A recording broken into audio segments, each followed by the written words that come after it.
still on the furlough conversation.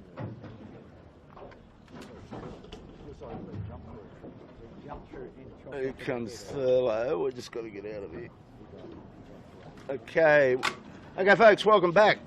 Sydney Harbour on the 4th of December, the run up to Christmas, and a whole pile of other sailing events about to start up down here. You've probably heard of the Sydney to Hobart. You've probably heard of the Extreme Sailing Series. You've probably been watching 18-footers. We keep going. Today is a 3-buoy handicap race, so it's the first time we've done one of these for a while, and we'll be giving you all the heads up on that shortly.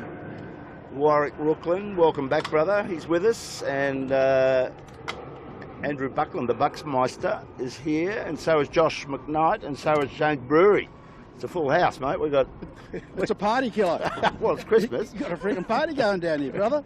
Got the 16 blokes here, the ex-Moth World Champ, got 3 old duffers at the front who've got no idea what they're talking about. Yeah, well, let me tell you, we've decided to name today's race the Good Job, the SSL group. That's the Star Sailing League. Been watching that during the week. They just had a monumental regatta. You follow that, was it, the Stars? Not too riveting for me, but no petrol. Zero petrol. They need to put about another 300 horsepower in those suckers. But no, but pretty impressive sailor list. I mean, that is the who's who of the gurus. Yeah, and they've got a great format. They've got a format where they eliminate the fleet right down to 3 boats or 4 boats at the end. And it's real nail-biting stuff, albeit that it's sailed in about 5 or 8 knots of breeze. But a bloke called Mark Metalbat won it, an American guy. Yeah. And I was hoping Robert Shite would have won it. Then we could have called it Robert Not So Shite Sunday. Thank you very much, SSL. Mate, but he didn't. He ran third. How long did you come up? How long did it take you to come up with that one? You thought about that all last night. No, in the shower this morning. I did my best work in the shower. Mate, I don't want to know about you in the shower. Seriously, dude. So, Bucko, we're just watching the boats go out. The start should be on time. The ferry's just leaving the dock. We got Tilly, is a lady shooter today. Tilly does a lot of nice work up at the 16-footers up at Manly, and she's come down to help us out. No, Blake Kirby. So good luck, Till, up there. She's doing handheld, and she's in the cage, locked and loaded. We'll push on. Lots to tell you. It'll unfold as we get out of here. Pick the podium. Oh, Bucko, before we start on that, this weather got most of the fleet except one on big rigs. Forecast, brother. We've been tipping sea breeze all week that was going to be soft and big. We got the great Moth back in the rib watching his son in a different position. Just loves it. Can you get Bucko to do his weather, was it? Here we go. Well, troops, she's sort of not quite regulation nor'eastern day in Sydney Harbour. High pressure cell in the Bight, another high pressure cell over New Zealand. Cold front at Gobo Island, which is about 200 miles south of here. Just probably rotating the wind a little as the day goes, and a bit of thermal. Temperature out in the western suburbs of Sydney today getting up to 30, just around 30 degrees centigrade, and temperature where we are on the harbour pretty reflective of the water temperature, 23, 24. So not a great amount of thermal, and the wind is slightly east of the normal northeasterly direction, about 15 degrees right of normal. And the tide ebb, not a huge flow, but just enough to add a bit of popple and a bit of frivolity. The strongest wind on this track between the start line and Bradley's Head, possibly a little weaker up the top. Okay. Hey, we're just going past the Ilve. I just heard a bit of a bang, and the boys ran into the centre to investigate, and I saw a piece of something, but I didn't quite catch it just going past, so they may have an issue. So, Bucko, all that Gobo Island and wherever else, I got no idea where I'd go after that brief. Well, give us your podiums. Where I heard somebody say Yandoo was on somebody's podium, so here we go. Bucko, what's yours? I was thinking, I was with the Thurlow Fisher, the ASCO, and the Appliances Online. Was that? In that order, Bucko?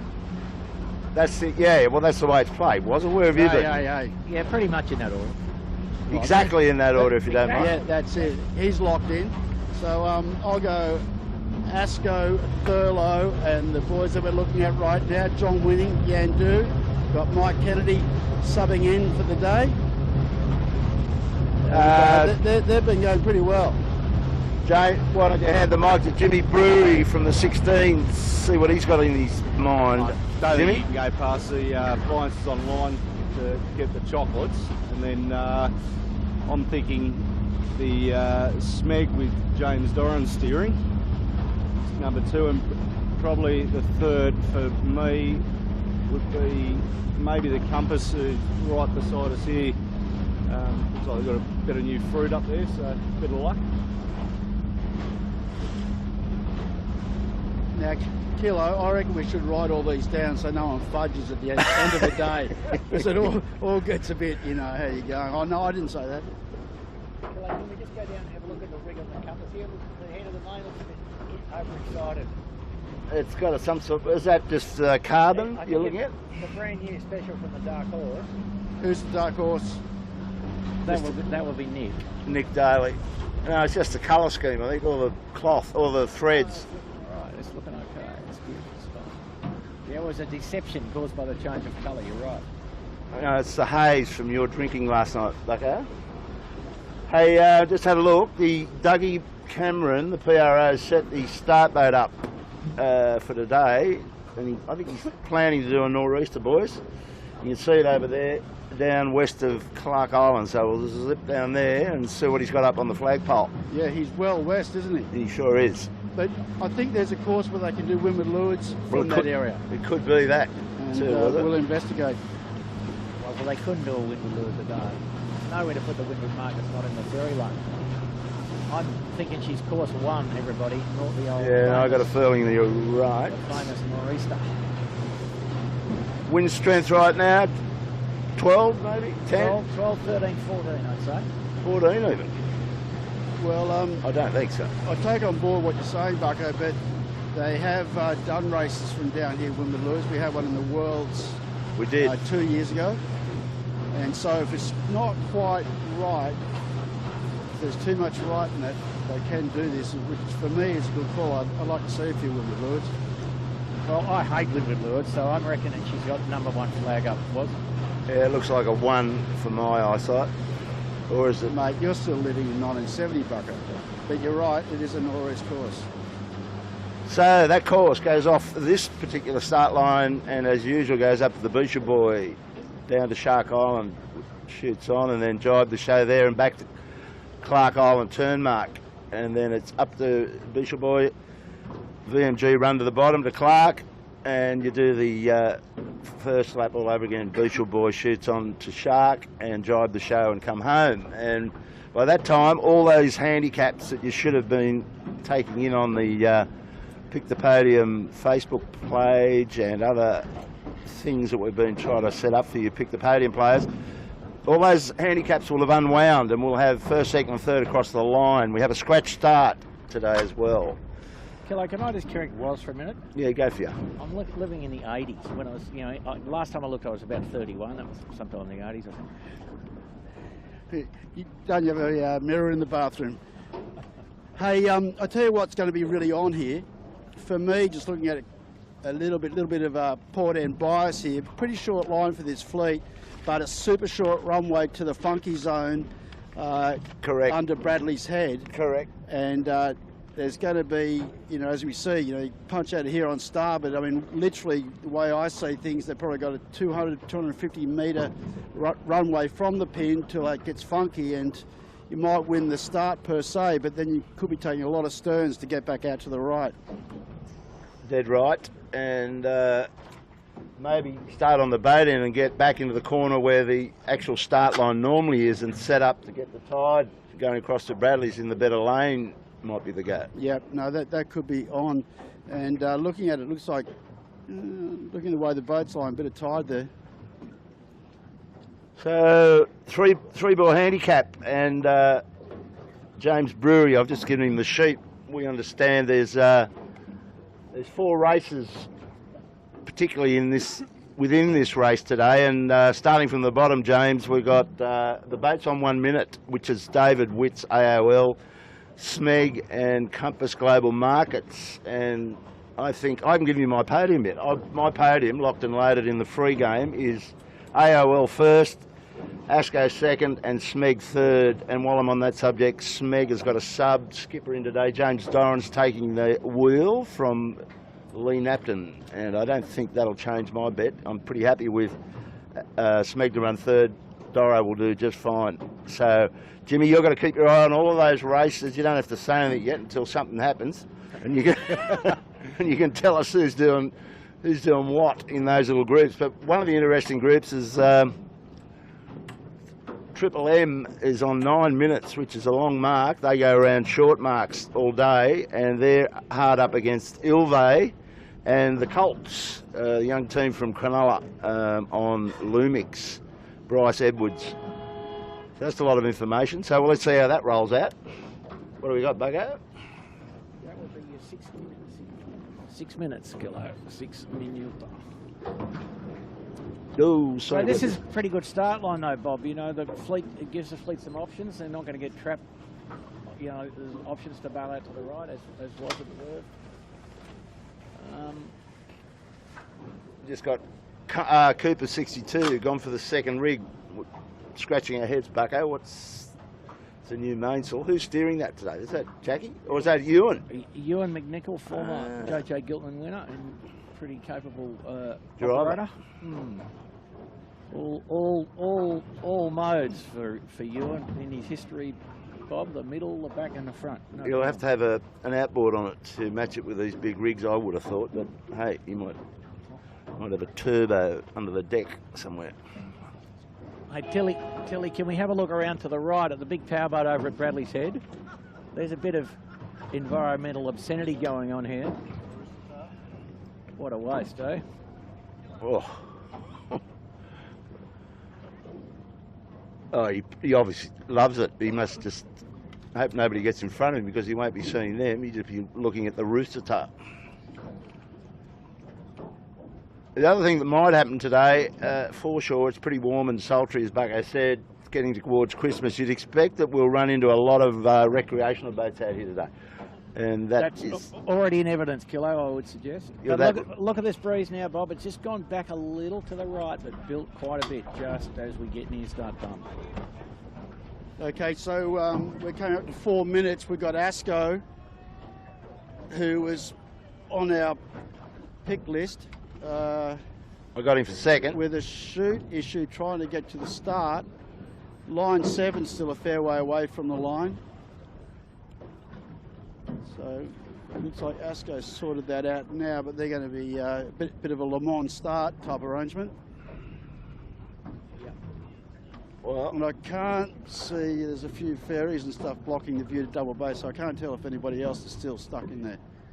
Yeah, the Asco's going to make it, but not by much. So, Tilly, if you want to come around perhaps here, the Asco, 2 minutes 30 to go. he's fine. He's fine, but he won't be well resolved in respect of the alignment, I don't think, of the start line. But anyway, the competent guys, they'll get the job done. I just saw Noak Sailing, Sean Langman, he's out of it today, and Brett Van Munster, the super sub's got the drive on that. I just thought they might have got a bit hot and decided to cool down, but they're up and going. Righto, Kilo, coming into 2 minutes.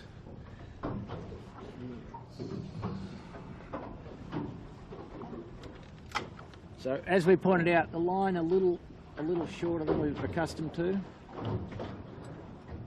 Probably enough bias on the pin for somebody to do a good job down there, I would say. Pretty good line, I reckon. And the wind enough right that the bad action over at Bradley's Head isn't too bad. So I think there's options either way. Strongest tidal flow is to the north of the line, so the left-hand side of the track looking upwind. Run out tide, Bucko. What's the chances of a general here? No, the fleet's been very good and the start has been very accommodating, I think, of late. It's about a 1.2 metre tide, so there's a fair bit of water running out of exactly where we are. One to go, and line 7 is opting to come in late from the pin end, I'd suggest. I don't know about opting, Kilo, but Compulsory, mandatory. been made like a drive-through penalty in a car race a bit. Boat's pretty popular. The boat's popular, but the line's short, so I think in the end they'll be spread along the length one way or another. 35 seconds. Yeah, so out of shot, line 7, drive, drop, turn around, start. Could be port hander and cross the fleet. Come on, boys, give us some action. Kitchen maker, Triple M, very close.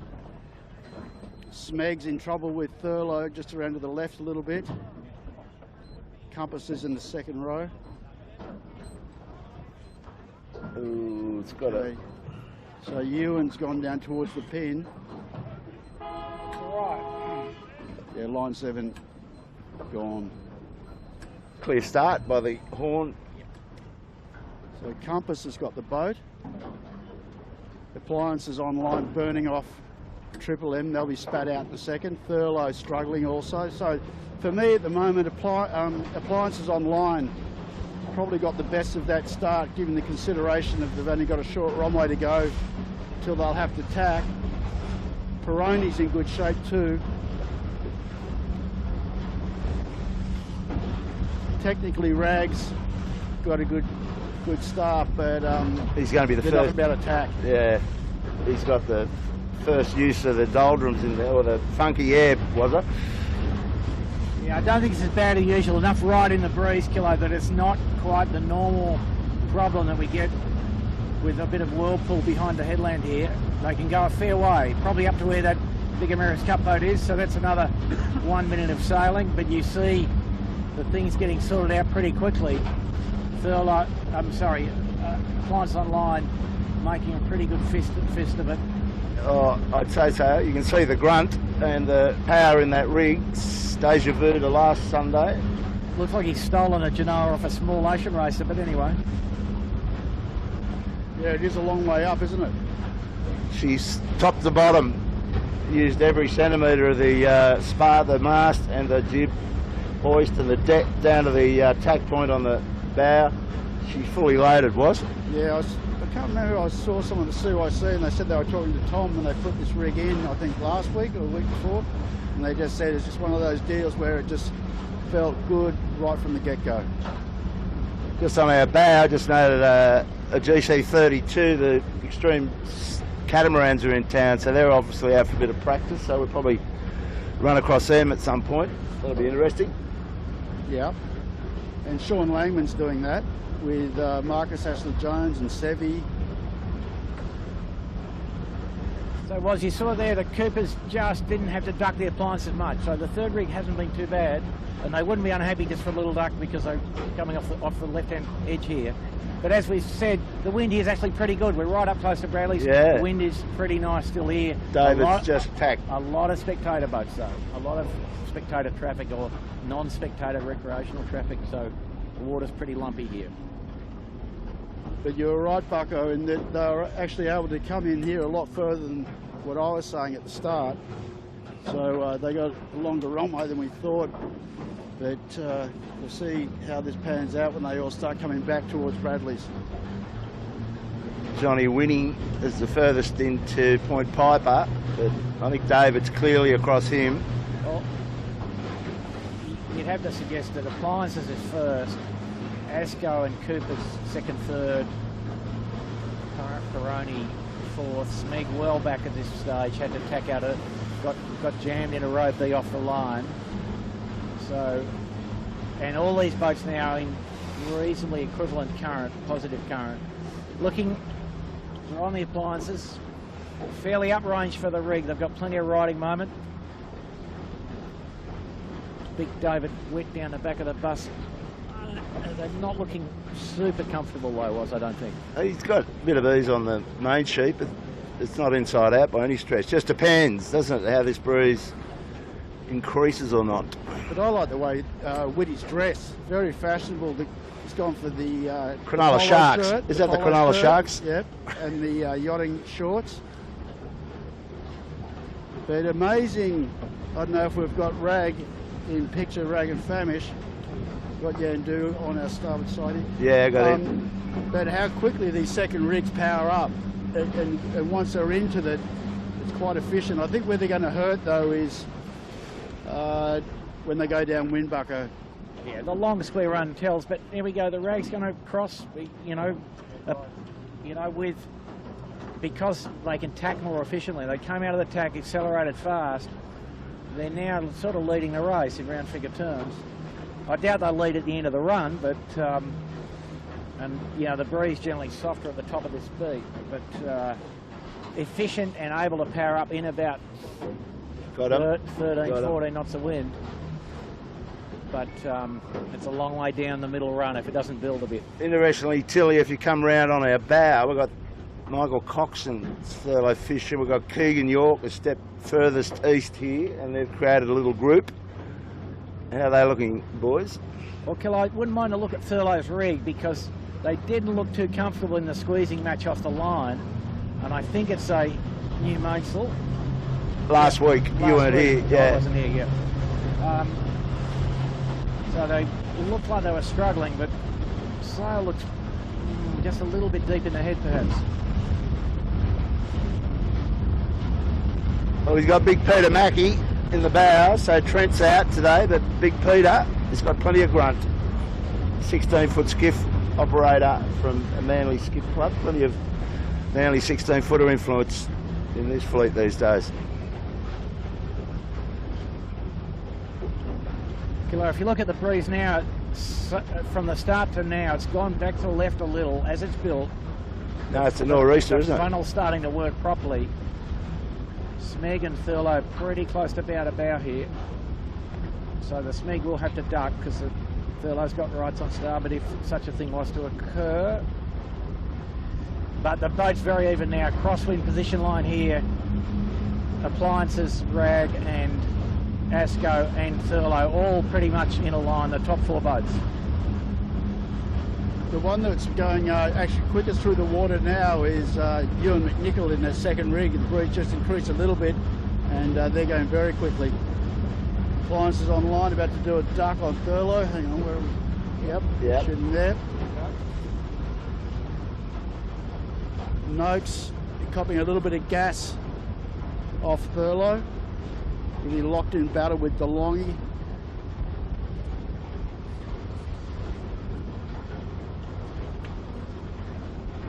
So the water's getting a little bit flatter as we get further away from Bradley's Head. I was just going to say, wouldn't be surprised to see Thurlow go across to Nielsen Park. He likes that adventure. Tide, ebb, strongest current right now is against Shark Island over to our, over Shark Island Steel Point. He's headed kind of into the no man's land a bit, but he's enjoyed success over that side in this ebb tide swap. And Rag's got their bow down, Bucko, they want to go across there with the pack. Well, the top four boats are headed to the right-hand side. No point doing what these guys here we are with are doing, getting out of the positive current. And most wind appears to be in the middle of the track, so we think that these guys here might extend their lead a little. And the appliances come off the far side looking pretty smart. Cooper's still in it, but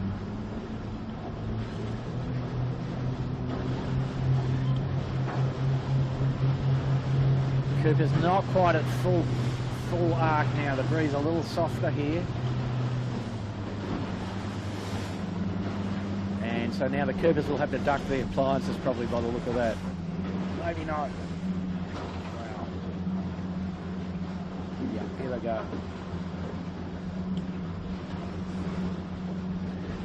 No, appliances cleanly across Coopers. Coopers didn't have to duck, but it's still very close. So, Thurlow hard right and looking pretty smart, I think.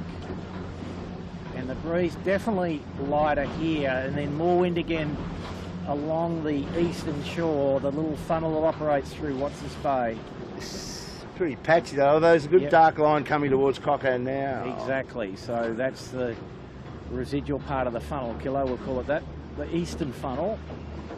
And Thurlow comfortably in front of Coopers. So Thurlow pretty good gain, right rig. Cooper's now hurting wrong rig. But they're probably just interested in the experiment in any event. But Cooper's in uprange, big sail weather with a cruising boat giving them a bit of grief. But I think we'll see Thurlow come back to the right one more time. It was. Yeah, well, it's definitely both options are open, aren't they, today? There'll be some that'll be banking on that western side, and then, as you said, there'll be some that'll come and try and get a bit of piece of righties off Nilsson Park and Watson's Bay. So we'll see how all this pans out. Just noticed James Ward's guys on the Triple M are right up for this today. They're on a very long mark, and be surprised if some of you haven't put them in your podium. They're sailing on 9 minutes, so they go around a short mark, red mark, a short mark, red mark the second time, and a blue mark the last time. So they get lots of shortcuts in this race. And Thurlow Fisher, I think he's on a blue mark the first time. He's on 4 minutes. And Rag, with the little sail, Ewan McNichol, is on scratch. So he goes the longest of everybody. He's going around the white mark all afternoon. And that will give him some grief, apart from his rig if it doesn't pump. Yeah. So Thurlow just standing on here. Wouldn't be surprised to see them on the other board shortly, but maybe they're just thinking, let's stay in touch, because off 4 minutes they don't have to beat Appliances up to the top. Ferroni came out of that side all right, and so did AOL again. Yeah, absolutely. I was going to make mention of that Western Shore sort of worked for Ferroni, and they've probably moved themselves up into second place perhaps now. Yep. So Nick Daly doing a good job, and about to come into a bit more pressure. So we're just chasing. So interesting, just with that breeze up and down, as you were saying before, Bucko, but when that breeze comes back again, it brings the advantage a little bit back to Cooper's Rag and Famish. Ewan, he's actually starting to close gauge. He's held his position fore and aft on Thurlow, but actually closed gauge with him. Well, Thurlow tacks off to the right. Well, have a look who's on the main sheet. Well, I reckon that would explain the second rig. Jack McCartney's obviously couldn't get Charco on board, so if he'd had Charco, he would have been compelled to go big, but they've got pretty light crew except for Peter Harris in the bow. That's probably the lightest crew out here, wouldn't it be?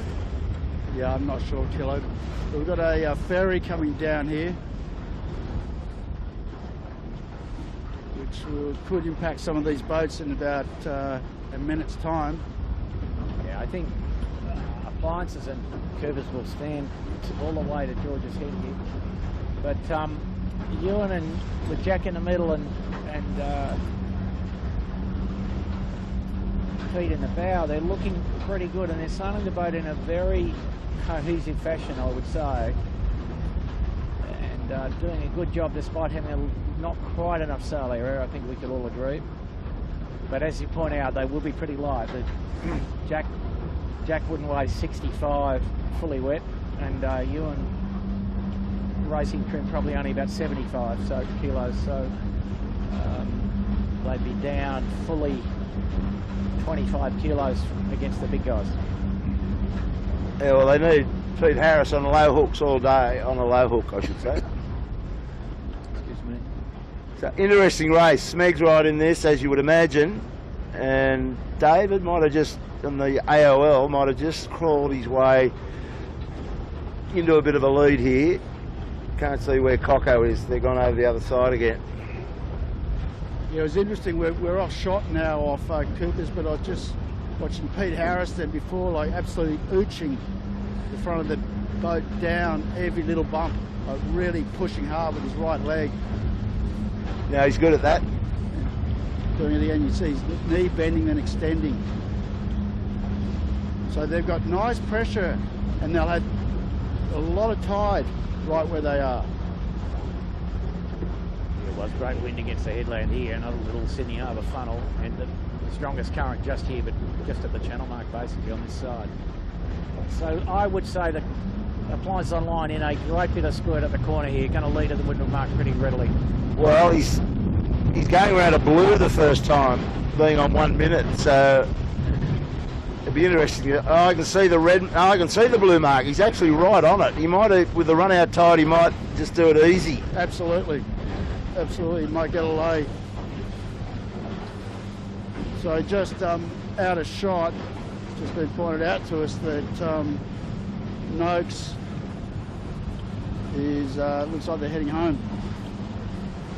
So anyway, back with Appliances. David Witt's got plenty of starting on at the moment, trying to get his Volvo campaign, or maybe a done deal, I'm not sure. He's got the Scallywag and he's got the 18, and so enjoying life as a professional sailor. But yeah, they could well lay here. It's going to be tight, but they might lay. Men from the boys by the number of toys was. And big wind to the left-hand side of the track up the top here. More pressure, better current, and we see a gain of about, a big gain, 50 metres nearly, Appliances over Thurlow Fisher, who went to the eastern side halfway up the beat and got really pasted. So that's as big a gain as we've seen this year, I think, in one beat, Bob. Well, yeah, it's just, we've only seen this boat in its full race trim with its new mainsail since last Sunday, and it was pretty developed up and blew everybody's doors off that day. Nobody believed you could do that with one outing from a new rig, but I put that to bed, and they're going on with it today. Didn't surprise me. As you know, I picked them. They're easy around this mark. Crack sheets, big stretch. And they will just accelerate. Like, I can't see anybody going around a red mark right now, so none of the back markers. The only one that could have been would be Triple M, I think. And yeah, on course for Triple M, they are heading for their red mark, so they could be second on the racetrack once this turn is made. Round goes Appliances. Shoot will be going up in his second, and around goes, yeah, great work. Triple M leads on the racetrack. Go you good thing.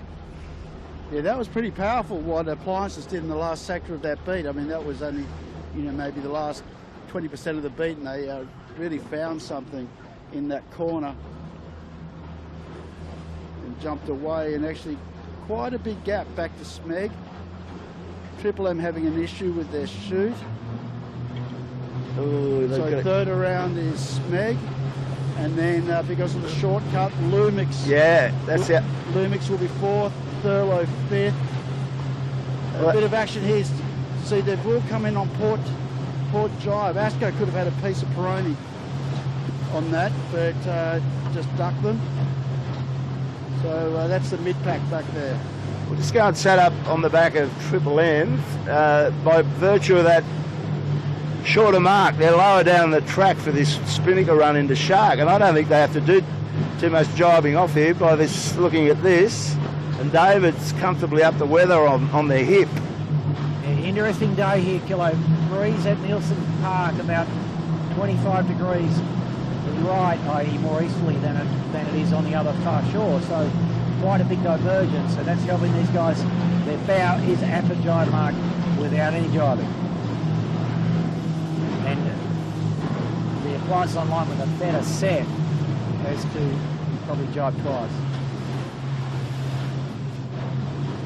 These guys ran away from a shorter mark and a slower set. They were 50, 60 metres below Appliances. So Dr. Dan doing a nice little pose on the G-tar there. Bucko, you happy with that? He just knocked the cord out. Very happy with that, mate. Very happy. It's a good looking decal, isn't it? Rock and roll. But Triple M just getting into the little bit of squirt here at Nielsen. Great bit of breeze on them now. They should soak though. They don't need any high. They need to soak. There they go. Into the puff now. Off. Bow down. Beautiful. Beautiful. So the mark 30 degrees to the left at the present time, but they just chase that one down and deal with the other issues. Might be a bit much eastwards. Yeah, I don't know. It's sort of split, isn't it? It's like Appliances were looking like it was not going to work for them. They were too far up, but now with that new pressure, they get pushed down. But I still think if I was going to choose between the two, I'd rather be down on Triple M's line. Well, he's got to keep working it up in the lulls, that's for sure. He doesn't. He's just got to keep going up.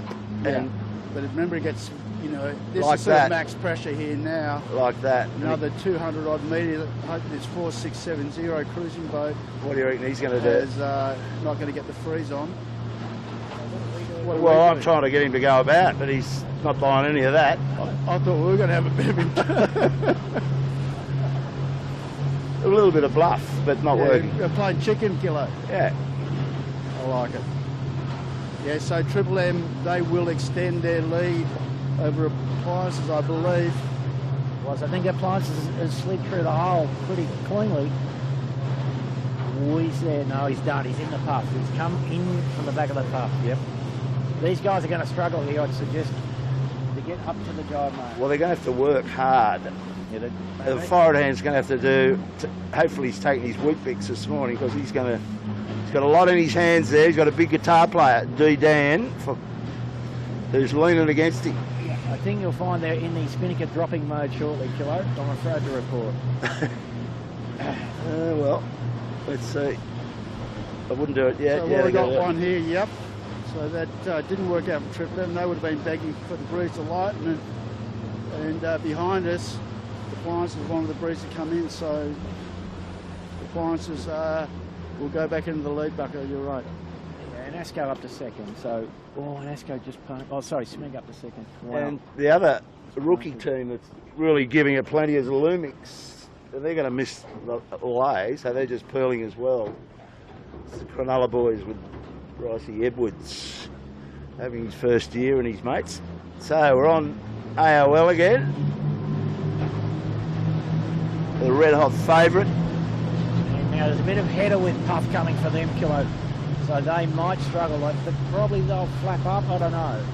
It's just very much puff by puff. There's a big bit of these coming for them. And I just saw Witty actually pointing at that, Bucko. So they're obviously aware of that. It's just a nice little bullet. Right on the 10 side. seconds away from us. So Triple M will be hoping they get plenty of that. But yeah, they're so close now they have to flag, surely. I'll just give it the one through the puff flag here, I'd say. Triple M sneaking up to the back of him. And here's that puff. We're just in it now. He's a jib bucket. Yeah, he's the shoot, Kilo. Dangerous stuff. Oh, man. Wow. Well, they're not going to make it. And the reef, one boat length away, they're in trouble. They can't get there. The reef. Whoa, that was a really good job of getting that. He's got to get the bow up in a hurry or he'll be back on the wind.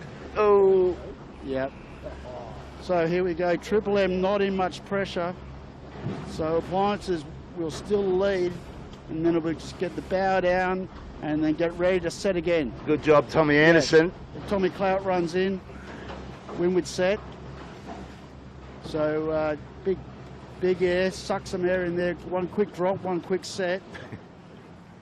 It was the degree of difficulty, I'd say 9.8, and done beautifully. Slightly risky, but beautifully. Now, Tilly, if you come around, you've got Smegler's roaring in here. James Dyer and his guys, red hot front two. Coming in on the puff of the day right now at the corner here. Wow. So the Smeg, good set. So the Triple M was a bit lazy there, actually. They didn't reset quick enough. They got complacent and put the tools down for a sec. But they're having a shot now. The Triple M jibed fairly early, thinking they might lay down. Doesn't look right though. The wind here a little too much ease. Back on the turn mark, Till. You've got plenty of boats making this. Thurlow next. Asco got a spinnaker sheet problem. There they go. That's sorted.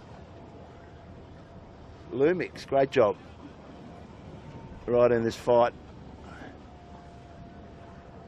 So the two mates here, the Asco and the Thurlow, and they always have a robust tussle. Meanwhile, the leaders are skating off pretty freely. Smeg in third, Appliances in first, and Triple M in second. We see some interesting spinnaker handling here on the Peroni. And we'll get out of here. Keegan York, next one around. Line 7 on a hot one. Yeah, line 7's There's a good bit of a just get around the mark.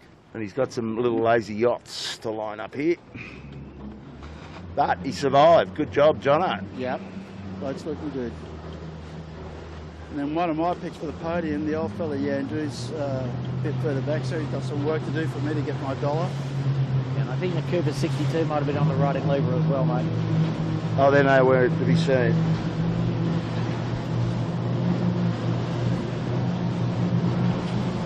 Aha! David's disappeared. Nice and low. Probably make it, do you think, Bucko? Or jibe? 2 jibes and in.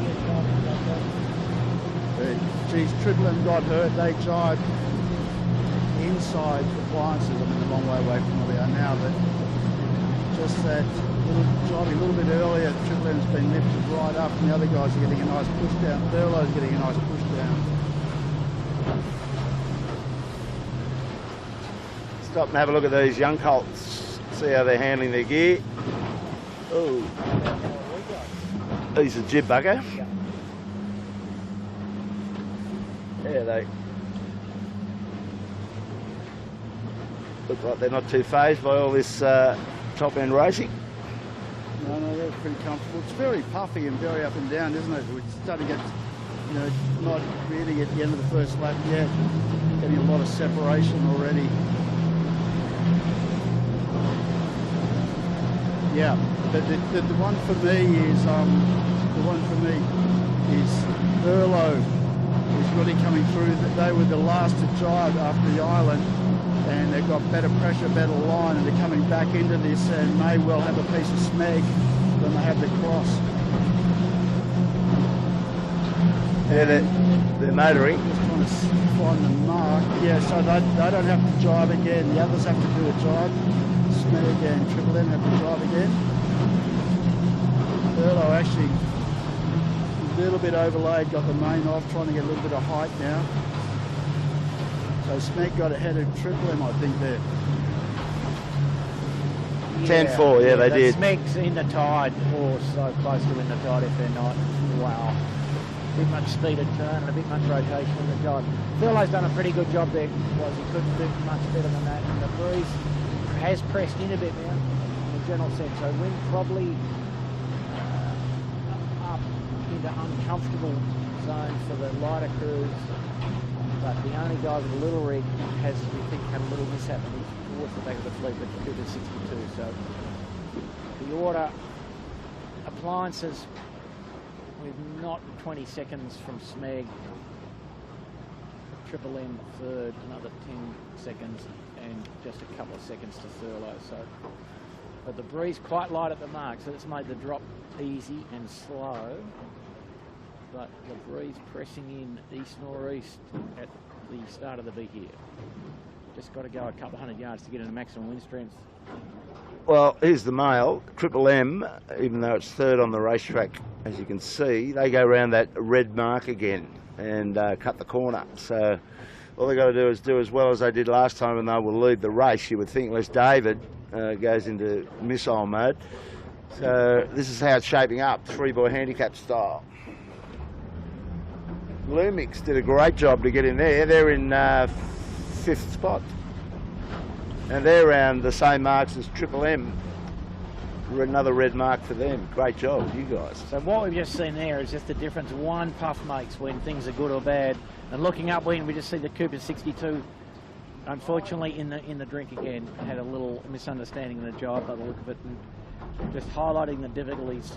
The replacement skipper, Ewan McNichol, a highly skilled guy, but the coordination between the crews is difficult to arrive at, and you can't arrive at it in 20 minutes before the start.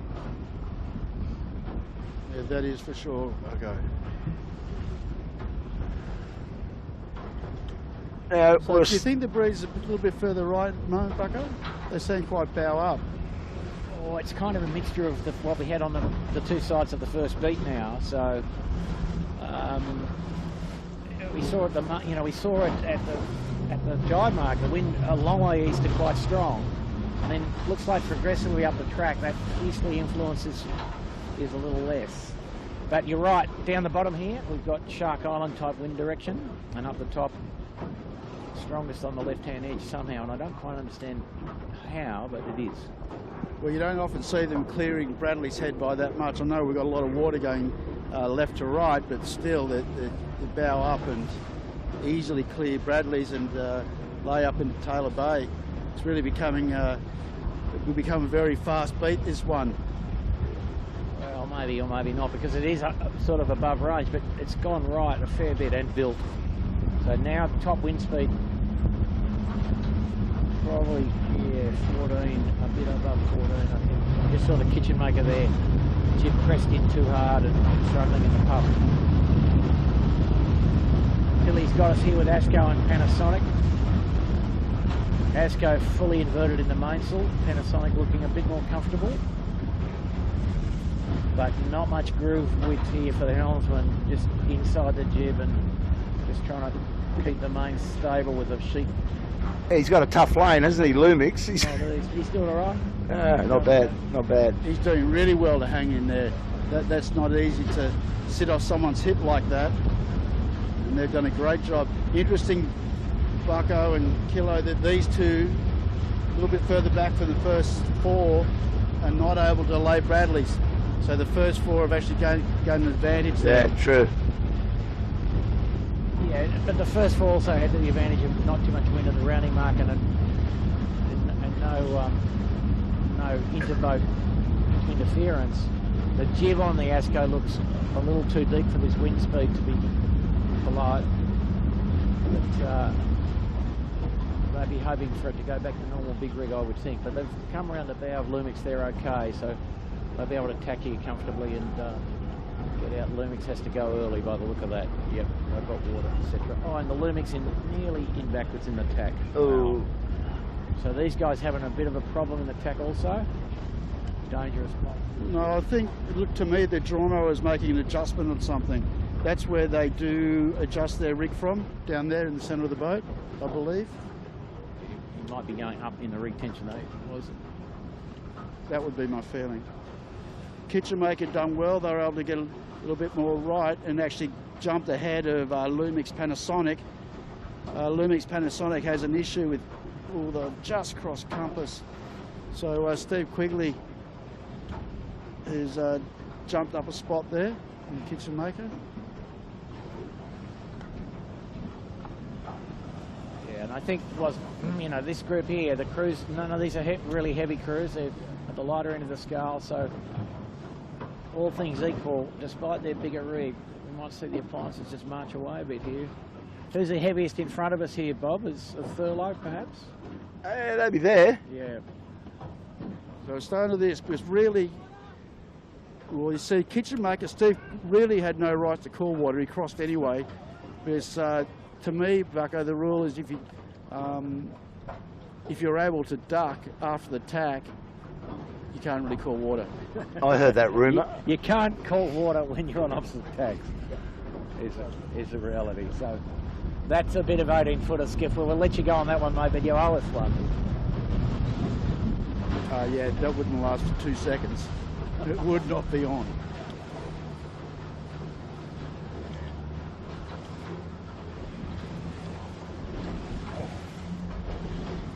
A lot of recreational boats out here and a lot of GC32 foiling boats. Haven't seen them foiling. I saw one foiling. Oh, did you? Yeah. I think that might have been Langman, I'm not sure. I think the one that's signaged up as with Land Rover is the guest boat. Oh, righto. Or yeah. Sydney boat. The host boat.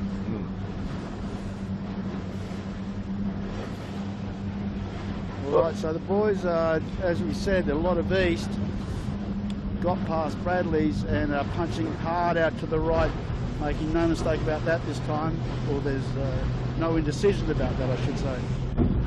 Well, equally it might just be, and the wind strength up enough and the water bump up enough that less tax it wins, and less tax takes you nearly to the right place anyway, yeah? To the best current and possibly the best wind. And you know, the tack cost, as we often say, is pretty high when it's like this. but you see the racing 4 now, Appliances Smeg, Thurlow, and I still think Thurlow will get the podium, onto the podium. Triple M got some short marks to go to, but a bit fragile in execution we saw down the first run. Smeg going pretty well, and Witty with his big rig might be starting to feel uncomfortable. Looks okay from here. Water smoother on this shore than on the Bradley's Head side. And I think the thing to remember here, this next run is basically a windward leeward run, so it will open up more options for the guys. So it'll be interesting to see whether anything can come out of that.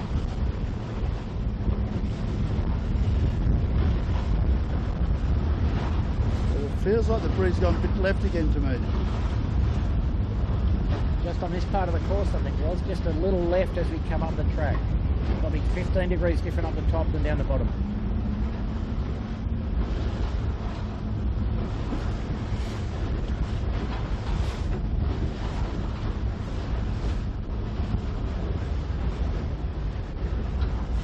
So Jimmy Doran doing a great job with a great crew in this boat, the Smegglers, Ricky Bridges and Mike McKenzie. And Jimmy knows these guys very well from the 16 footers, so they're in a groove and they're looking good. Nicola, we're going to give you a correction about the surname. The guy Bridges was, you know, some American film star. The bloke in the bow's called Ricky Bridge.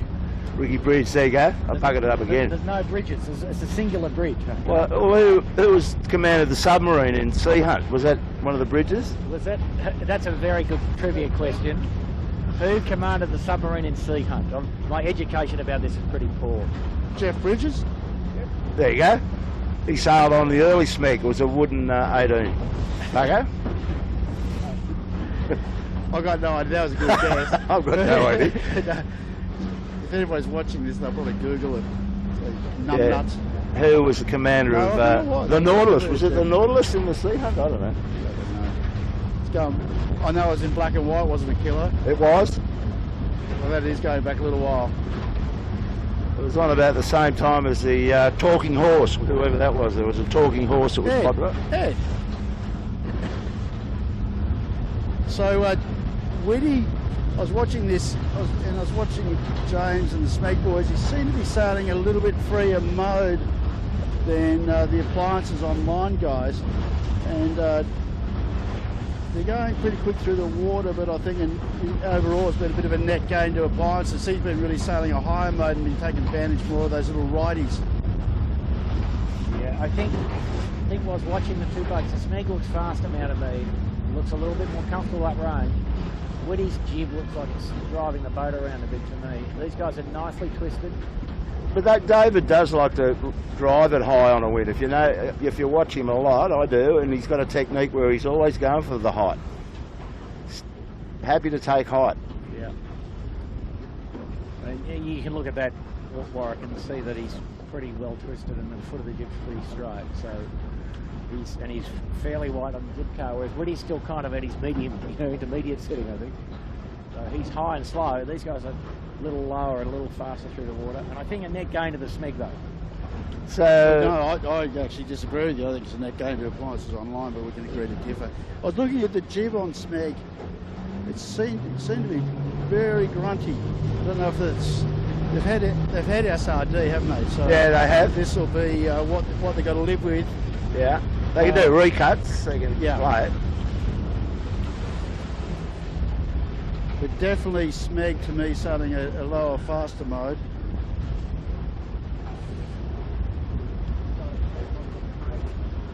Yeah, well, this will be interesting. It's still going to take a lot for these two to get back up to Witty right now.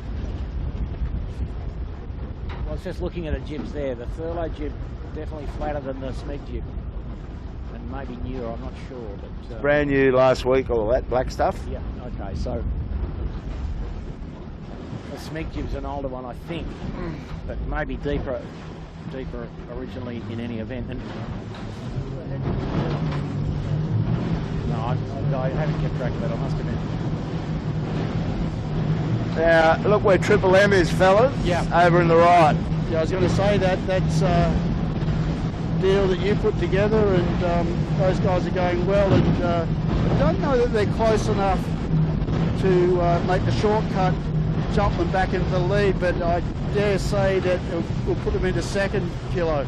Yeah, So well, those David's good- got to go to the long mark, the white Yeah. mark this time. I don't know where Michael Coxon probably has another blue to look at, but Smeg's got to go to the long mark. So Coco could do some damage here. Depends on Triple M. Well, Triple M's in a good spot to maybe pull a podium off in this race. Yeah, wouldn't surprise me. Off that mark, it's a beauty. And I think they actually crossed Thurlow, so On the racetrack there, yeah, probably. they're not slow, and so they're coming up this work very well, and they're not far behind Smeg. I don't think they've lost anything to Smeg up this beat, so they've done a good job. It was, they did cross the line, so this will be interesting. Smeg going back to the corner, and Witt coming off the corner now, off George's head. So Witt on the Portac lay line, you would assume. He's underneath it. He's got to. Perhaps not. He's not going to make it, bugger. Not. Well, getting near the end of the ebo he was? No, not really. No, it's not till like... Not till late, is it? I think he's there, Killer. I think he's okay. I think he'll get there for now. I've got $2 on that. $2. Is it? And I'm just looking at Sean Langman. We think it's Sean Langman on his catamaran coming straight at us, Tilly, if you want to get at some vision of Team Australia out for some training. That thing with Land Rover on it. It's got a heavy car, four-wheel drive car on the mainsail. Anybody there we know, fellas?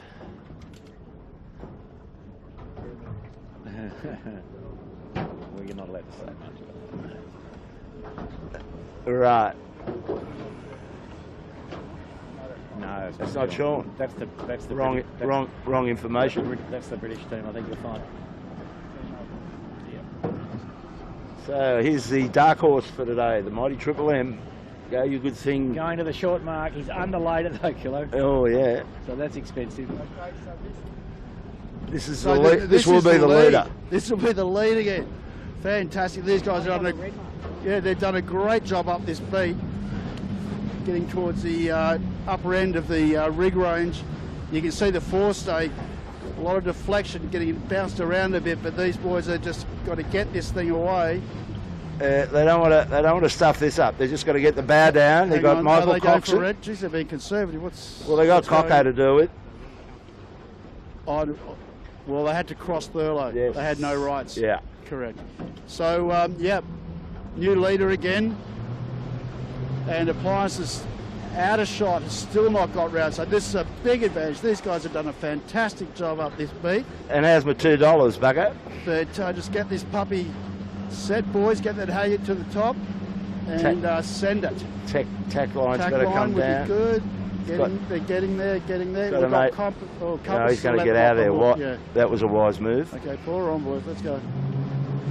Get the Dr. Dan down the bottom. Yep, so plenty of east up the top there. I owe Kilo at least $4, I'd say. 2. I was happy with 2. I'll give you 4 Kilo because we were so right. I like that.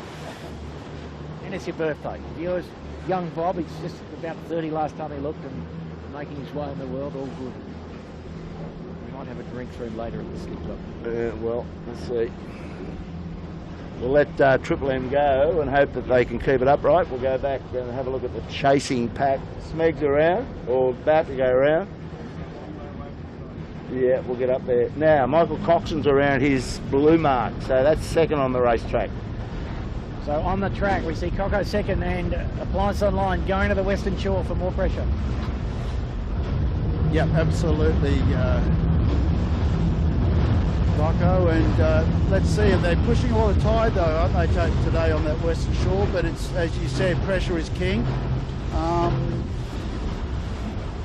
Looks like there's a breeze is a bit more right. I see Thurlow pretty bowed down there, looking good. Same with Triple M as we look down the track. That's anyway, we'll find out in about 10 minutes time which shore has paid off. And that's what we alluded to 3/4 of the way up this beat, that with the wind leeward, run, or the B&G run, let's call it, that there are plenty of options available, and that creates overtaking opportunities. We'll go and set up on the side of appliances, and we'll line up the rest of the leaders and see how they look compared to where David is. He's hard over at Warwick, saying on the northern shore, just jibed it.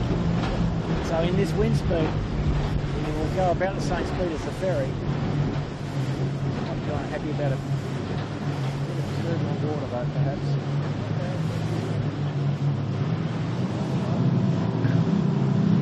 Two different theories on that one was.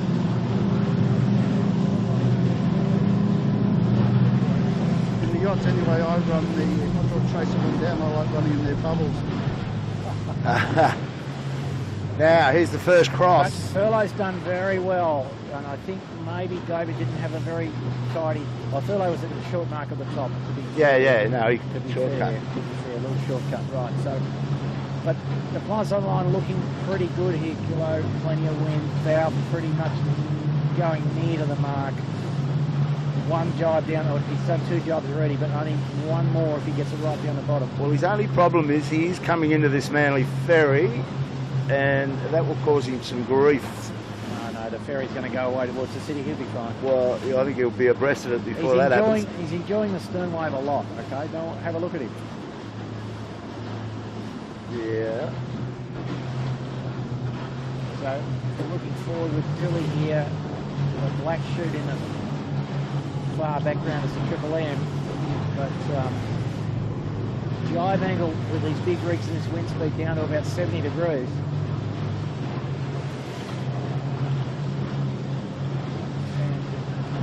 Probably thinking he's just going to go all the way to Point Piper and minimise the number of jibes. Well, it's out of shot, but I can tell you what, for me, Triple M, up to this sector of the run, has done the best out of these three boats. I think they've extended, and they've jibed again, and trying to head their way down. Yeah, definitely for me, they've done the best job out of these three boats. So, good job to them. Yeah, and that puts them in very good shape to take first if they can keep it upright, because they go around a shorter mark than any of these boats beside us in front of us at the moment. David Witt's on a white mark as in the last rounding, and so is Michael Coxon. He's up on a white, and so is Asco. So all they've got to do is keep using the speed that they've been looking at and keep it upright, fellas.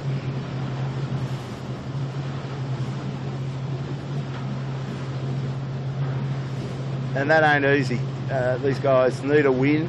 They've been a little bit out of sorts this season coming into this Triple M boat, and it'd be really good for them to take great confidence booster to take a win. Absolutely, Kilo. Away from today. Yeah, even though they're getting the shortcuts, and it's a free boy to keep it together in any class, particularly when you're new to it, to get that first win, it really gets the monkey off the back sometimes. Oh yeah. And the thing is that they're achieving this not just by their shortcut at the moment. They've actually sailed a really good last beat. Yep. And they've sailed a really good run on this leg so far.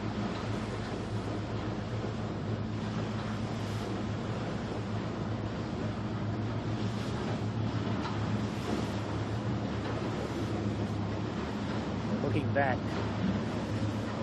on the race track, Triple M first. Appliance Online second, Furlow third, Asco's fourth, and then possibly Lumen's fifth, looking at the back of the bus here. And the cruising boat in the way here a little bit. Plenty of east in the wind down this end of the track. Yeah, I think looking at that distance, the Triple M guys have got to do something really sad for them, for David or any of these boats to get them. Don't do it, Kilo. Knockers. Don't put the knockers on them, brother. All right. Kilo's just made sure the Triple M will capsize now. No, I'm not. Good bit of east here for these guys now. A good bit of squirt from the Shark Island side.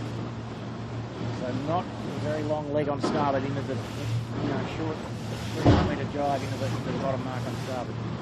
These two have been very evenly matched, haven't they? They just come down this once they both got into the same piece of water. They've come down here on port tack, you know, just sort of put bow on bow all the way down.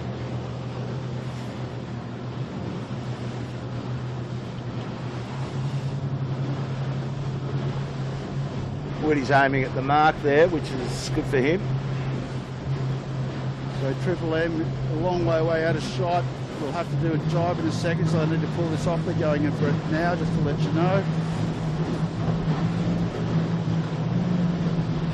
And they've pulled that on cleanly.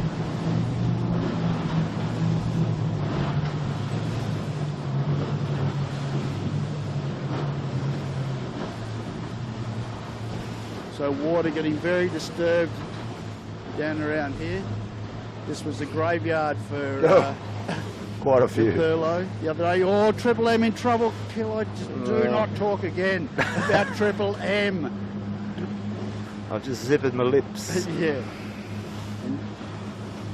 Well, the pressure's, you know, that's the trouble. That's what we're talking about. Absolutely. And they'll be feeling it. They'll want to get this done. They can see what they've done down this run. And just, yeah, I don't know, we might have Triple M in shot. They've still had the head. Oh, now the head of the chute comes down. So they've had issues there. They need, these three boys need to go and spend a lot of hours on the water just to tidy up. Yeah, they haven't done that, by the way. Not enough hours. So we're looking at here, Thurlow's jibed a bit too early for a high-speed lane to the bottom. They'll be okay, but a little slow and a little bit cautious. Lines on line, perfect angle in, no problem. They're just having to sort of run square like a... Yeah, they're about to get a hurricane in a second, you're right, boss, but Sydney Harbour, you know, east nor'easter. It's one of those things, isn't it? So, Triple M round first, appliances 20 seconds in arrears, and they've got to give back another minute on the top, on the unwinding mark up the top. Probably about another 20 seconds, 25 seconds to Thurlow Fisher. And the thing is, we'll see in a second that Triple M had a big advantage over appliances, and then just, you know, sloppy jibe, sloppy drop, a little bit messy mark rating, not being critical of them, but just reality. That's just pressure, yeah. It's just reality. And they've appliances chewed up 2/3 of what was their lead. So, you know, back on again. But anyway, all this is good experience for them, and you can see they've got potential, and as we were saying, and if they can just get the motivation to get out in the water and spend a few hours, many hours, just working on all that stuff would make a huge difference to them. All right, back at the mark. Look where the Lumix has stayed, Warwick. Yeah. Now, that's a rookie team, a real dead set rookie team. That's their first year, so that's pretty impressive. They're sailing with Smeg and Asker and hanging in. That is the old ASCO, isn't it, Lumix? I think so. Yeah, because Or the old 7 Compass. became ASCO. Yeah. So yeah, they're doing a good job. So good battle here between these three. And Johnny Winning coming back into it a bit. Having a fight with Steve Quigley on the kitchen maker. So Lumix will go around a short mark again, like Triple M. So, you know, I'm not going to say anything, but... Yeah. Well, it's good. It mixes it up, doesn't it?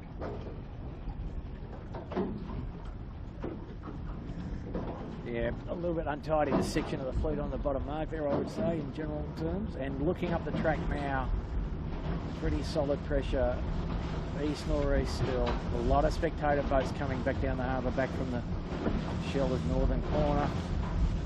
Bit of other racing going on. Plenty of lump in the water.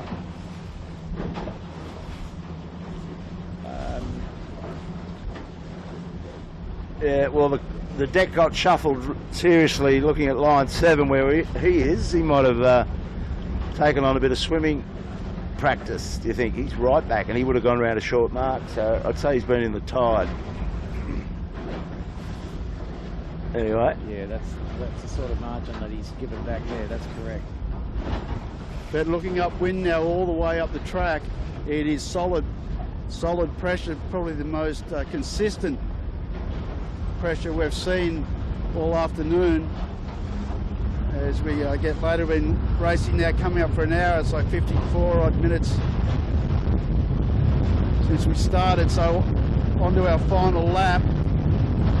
And the harbour's just starting to thin out a little bit in terms of traffic, recreational traffic, which makes the water a lot nicer, and a nice consistent breeze. So let's see how all this pans out. Definitely getting to the upper end of the #1 rig, the big sail. Seeing a bit of backwinding in some of the guys now in their mainsails. So if it stays like this, it won't be all that easy on the last run. It was. This has got all the signs of a little bit of build to me. Might see a bit of 16 knots down the last run, and that can be quite awkward with these big rigs. Particularly the water stayed bumpy here. Bumpy we know in Nielsen Park. Tide ebbing, powerboats around, and crew tiredness starting to become a factor now as well. That is a good point, Bucko. You know, you get into the last lap, and for some of these guys, they're exerting a bit of energy, a bit of nervous energy also. But these guys are, you know, they're looking fairly relaxed. No sign of sweating up, was it? No, they look pretty good so far. First to get to the east, going to attack. Let's just keep an eye on that. Big gusters are about to attack, so they just hang a second. That's it, just pop a bit of jib. Okay, so they've actually delayed that. Now they're just trying to find a nice bit of water. A little bit tentative there. So you can see that they're learning their way in this class and they're doing well. Yeah, it was interesting. It didn't quite ease the jib enough when they went to go into attack. It didn't stick the bow up that little bit that you have to do, and so they had 2 goes at it, and that cost them about 5 or 10 seconds. And you watch the equivalent tack on the appliances, I think you'll see 10 seconds not evident, and now they're really stalled here now, the Triple M, Bob, I'm afraid to report. Well, they're looking a bit tentative, and they need to get a groove going, and they're going to cross in front of David Witt though by coming across here. But he's half the distance, and they lost about 10 seconds in the tack, I think. So yeah, they only had a 25-second cushion. I think Woody would be imagining that if he does his big cleanly, he'll be perhaps 30 seconds to the advantage at the top, and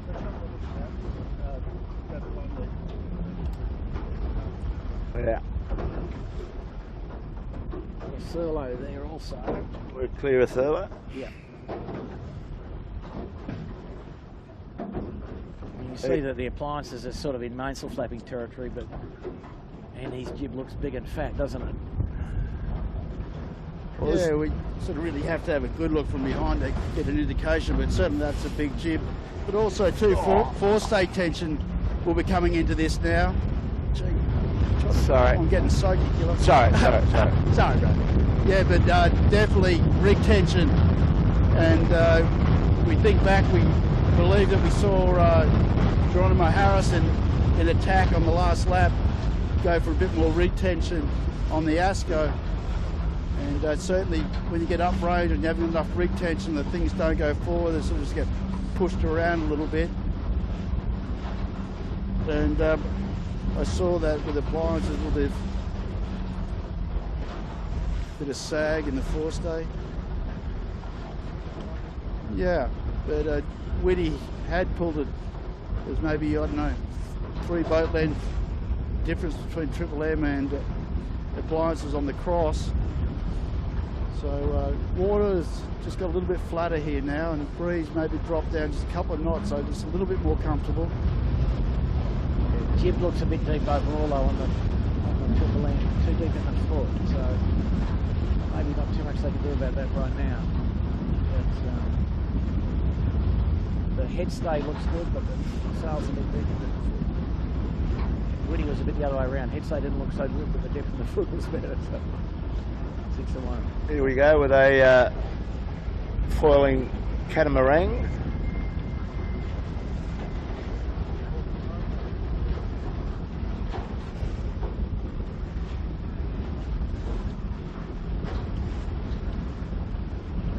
ride height was, haven't I? Yeah, so I think that was Morgan Larson sails the Oman Air, ex-18-foot skiff sailor and 49er sailor. So these guys just battling away. So appliances out of shot is a lot more right. These guys are looking pretty comfy. Again, breeze just a little bit softer, little light patch. And then looks like just swing up the course, a little bit more pressure coming again at the end. But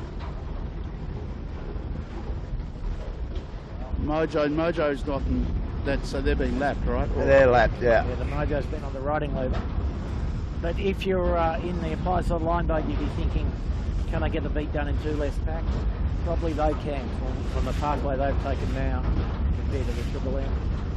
But also the appliance on line guys would be optimistic about their capability down the run. It's tough leg this first one into Shark. Yeah, plenty to think about and plenty to do on the 2 runs, no doubt. Yeah. Plenty of possibilities. The Furlough's going east to join the appliances online. So I think that the podium, subject to Kilo hexing the Triple M, is probably there. Up on the western edge here. Well, my podium was AOL, ASCO and SMEG, so I've been smashed at this point in time, but could get one, maybe. Yeah. Furlough looking good in the east Bob now. Philly's on the appliances and the Furlough. Bow way up. Yeah, wow. Comfortable. I know he's on port tack. He's on port, yeah. Breeze back to semi-comfortable now here in the middle of the beat, but a big bit of east just where we're coming into now. So interesting. You see, if we look up the centre line of the appliances, he's going to lay up past George's head. So if that comes to be, he does not have to tack more than perhaps one more time. Just got a Manly Ferry to contend with. Wow. Triple M's got to contend with that.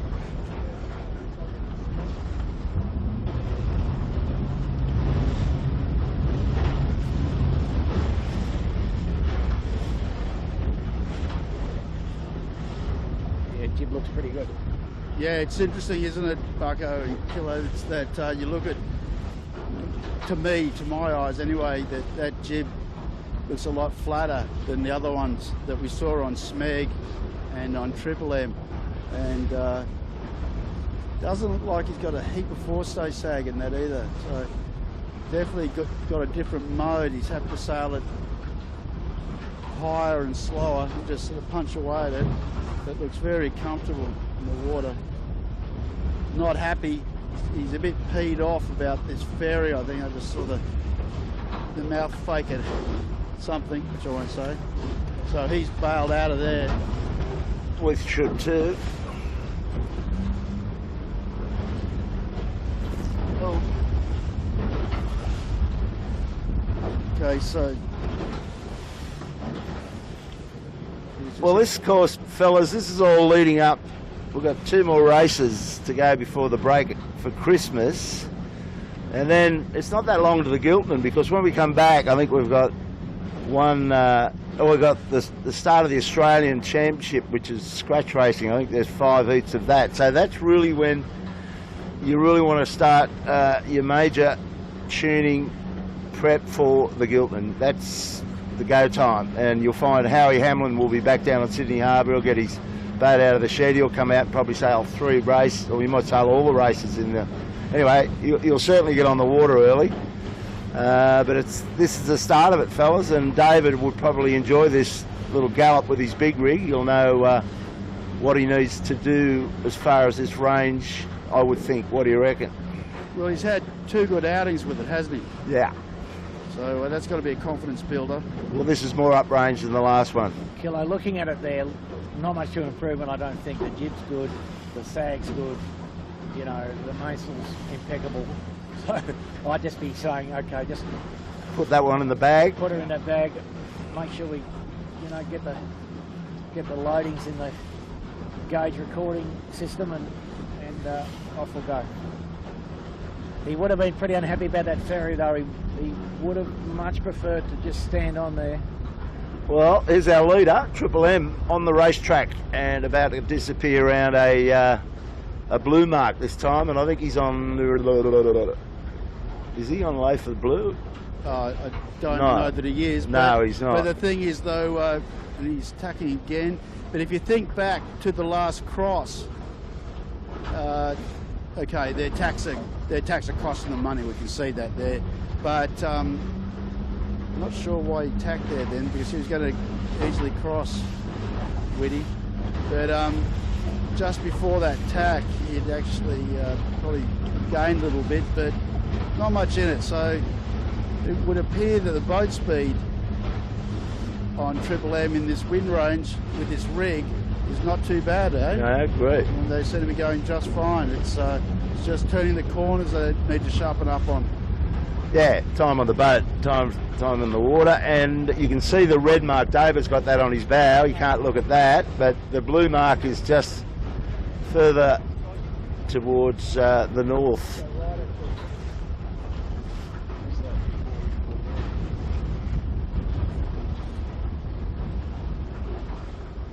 What does Michael Coxon go around? Oh, he's on white, I think, this time. So he's going all the way with David. So, yeah, I mean, they're out of shot, but I don't know that Thurlow's had a great beat. I think Smeg might have closed up them a little bit, but Triple M will be tacking. Well, here they go.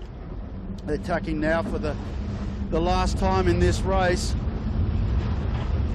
Want to get round. So actually on the water, I think Appliances in that last little sector has got ahead. In fact, yeah, they did on the water, gone into the lead again. But the old shortcut comes into play. And these boys just need to have a clean set. It's going to take David another minute probably to get up around the top mark, or his top mark. So the bear away now for Triple M. Final time. Leading, can they seal the deal and get their first win?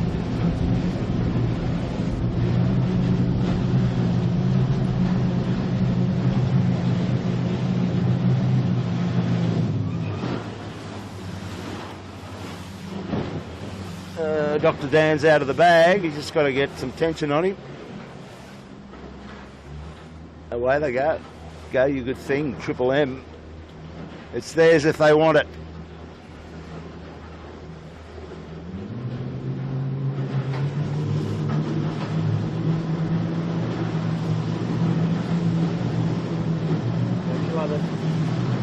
Flies the line, just coming into the top mark now. So that's the margin of about 40 seconds.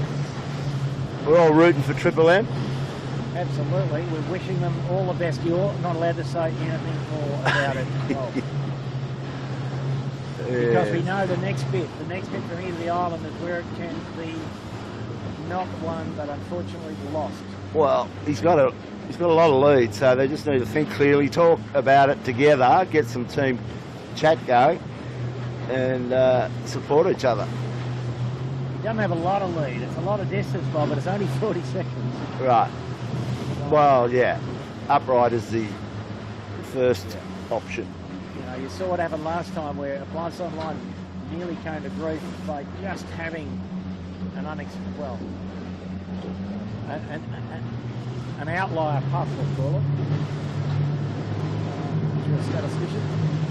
Well, the thing is, it is puffy, so they're making some adjustment here. They're trying to get a bit more control line on the other side, I think. So that was Phil who's going in to do that.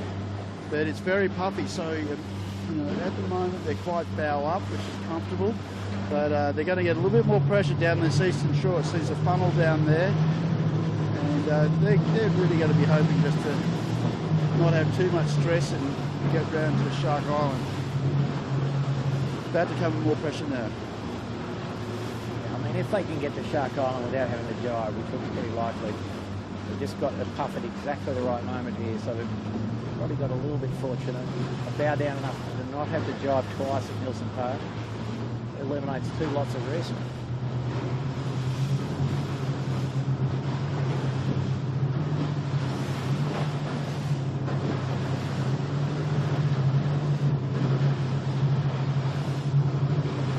So I see here on the cruise sheet for the day, Harry West is sub for James Sleeve. Harry a 16 sailor? You'd have to ask Jimmy. Yeah, no. Harry's a bit of an all-round yacht. Sails out of Middle Harbour, but an all-round yachtsman and rigger. Handy man. Now he's got some up and down pressure here. He's doing okay.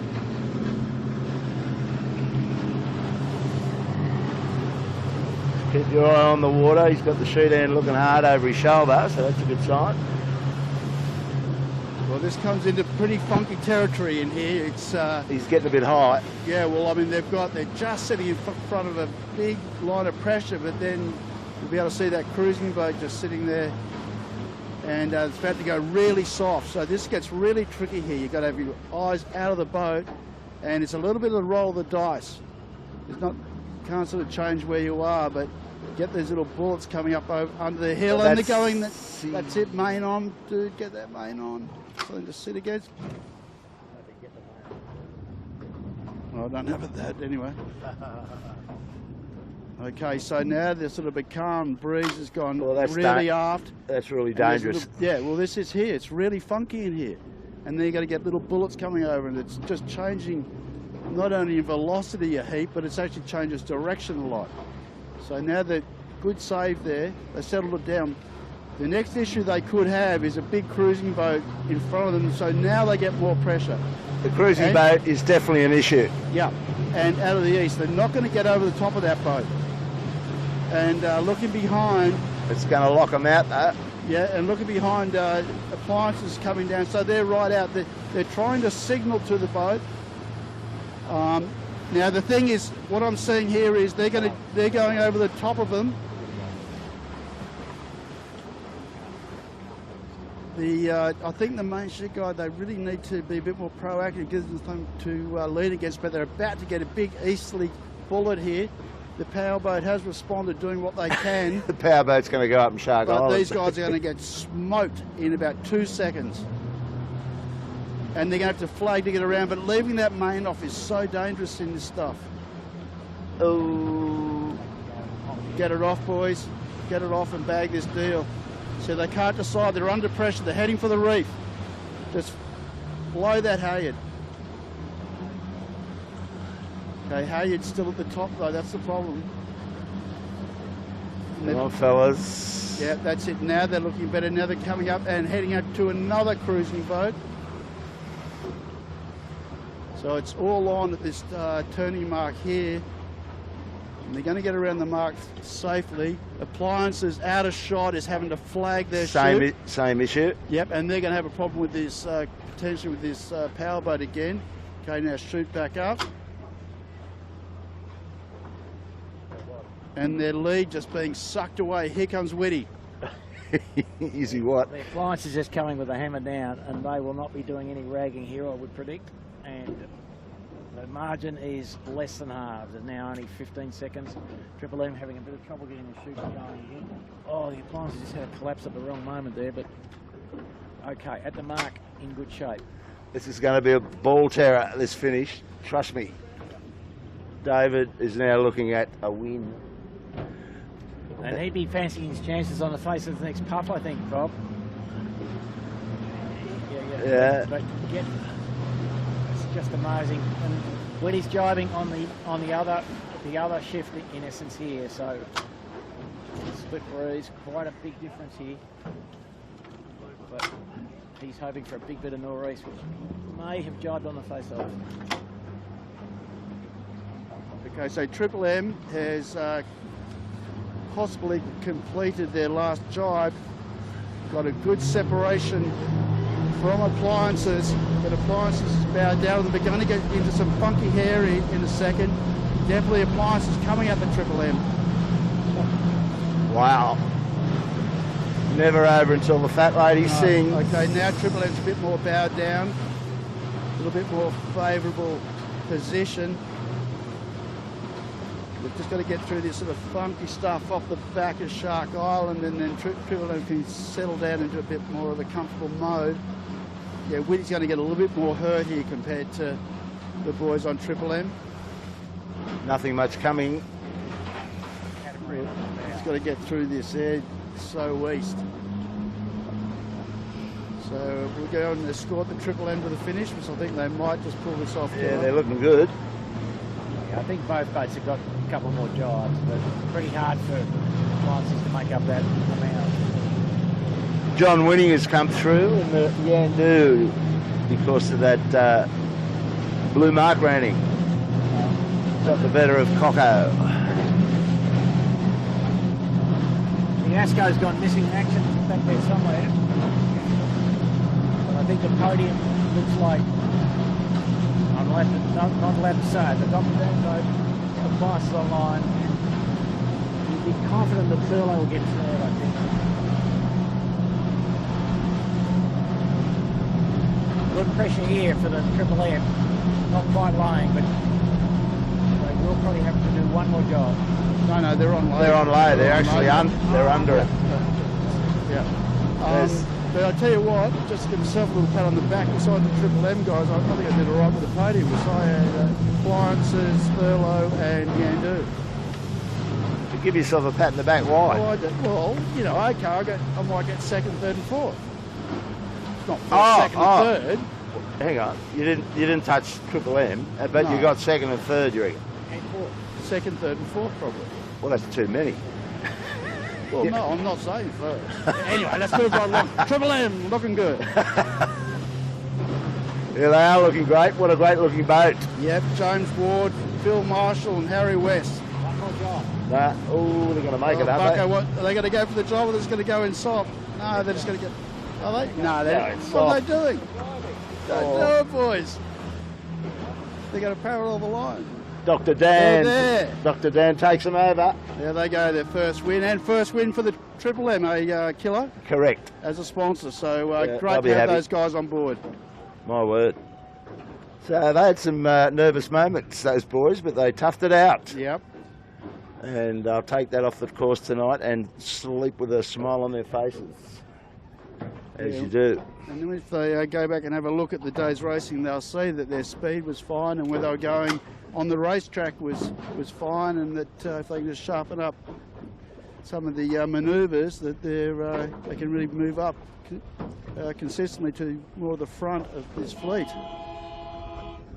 Cross goes Appliances Appliance online. They would have, they beat all the rest home, all the other hotties. So it was just the fact that James Ward's guys had those, the luxury of those short turn marks, the shortcuts. So David couldn't deal with that at the end of the day, but another good race for those guys. Second today.